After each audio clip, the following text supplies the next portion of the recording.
Okay, so value-based strategies.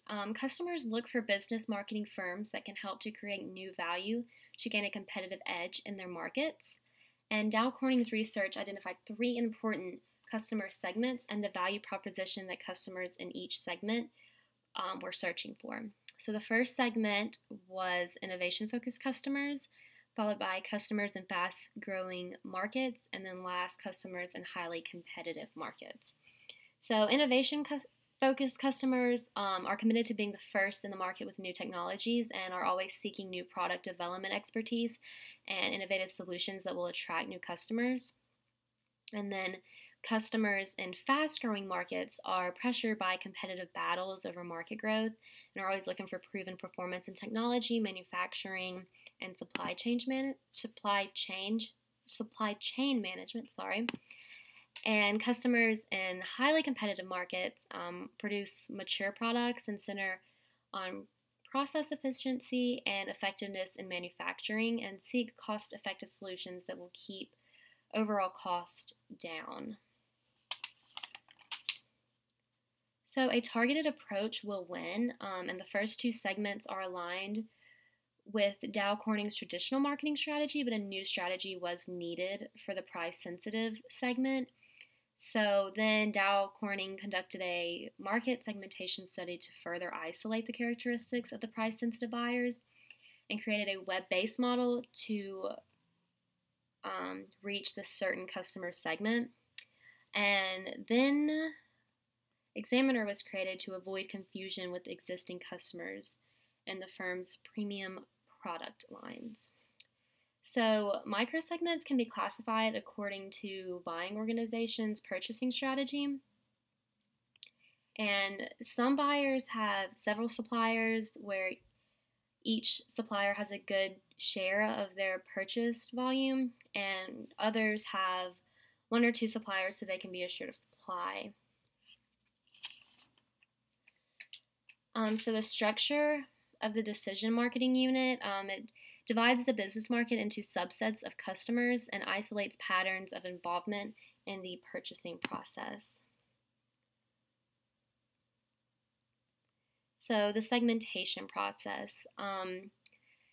Macro segmentation focuses on characteristics of buying, organizations, product applications, and purchasing situations, whereas micro-segmentation focuses on characteristics of organized decision-making units like choice criteria assign the most importance of the purchase decision.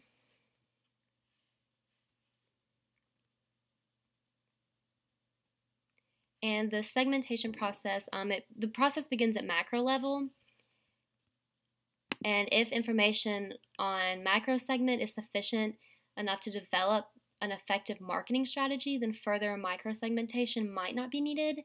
But if they cannot develop a distinct strategy based on microsegment, then it may be necessary to undertake research on microsegmentation variables with each macro segment. A marketing research study is often needed to identify characteristics of decision-making units. And at this level, chosen macro segments are divided into microsegments on the basis of similarities and differences between the decision-making units to identify small groups of buying organizations that each exhibit a different response to the firm's marketing strategy. So as firms develop more segments with special requirements, it then becomes necessary to decide whether the cost of developing a unique strategy for a specific segment is worth the profit to be generated from that segment. And sometimes it may be more beneficial to examine existing customers in a new light because identifying an overlooked segment is less expensive than inventing a new technology, and it may even result in more opportunities.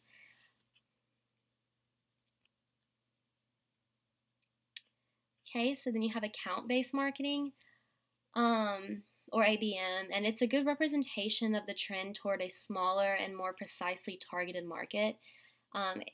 It treats an individual account as if it's the only market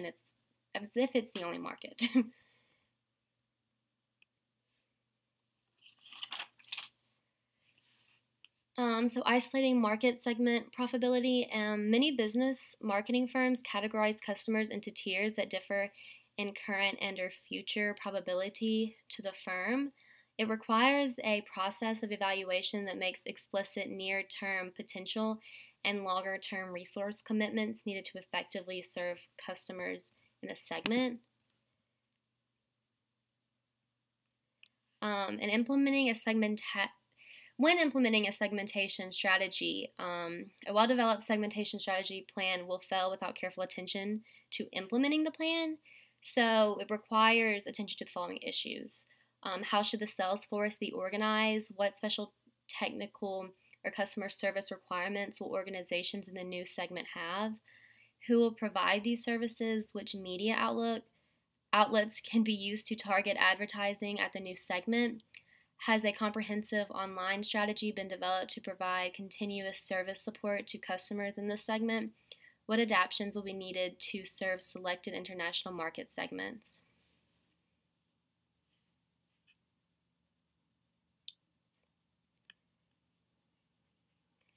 And so next we have demand estimation. And demand estimation plays a huge role. Estimating demands within selected market segments is vital to marketing management, and forecast of demand reflects management estimate of the probable level of company sales, and virtually every decision made by the marketer is based on formal or informal forecast. Provides foundation for the planning process, and once demand is estimated for each segment, the manager can allocate expenditures on the basis of potential sales volume, and sales forecasts are critical to the smooth operation of the entire supply chain.